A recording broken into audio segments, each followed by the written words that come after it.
ये ताज बाग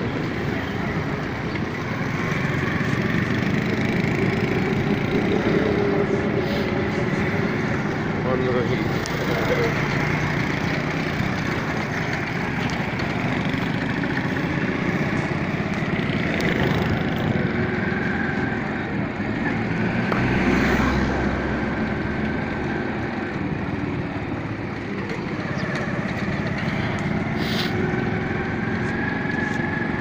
मैं एक हाथ से बाइक चला रहा हूँ और दूसरे हाथ से वीडियो बना रहा हूँ।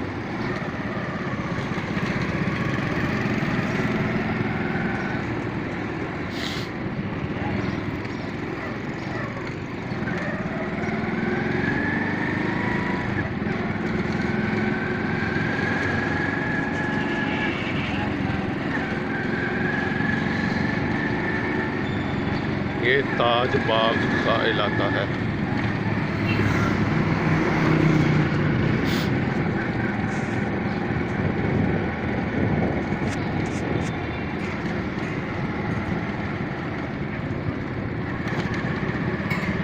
और सामने बिल्कुल नहर आ गई।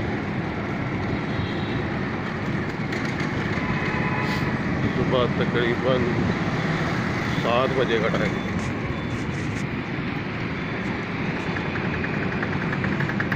और में बेकरी है साथ।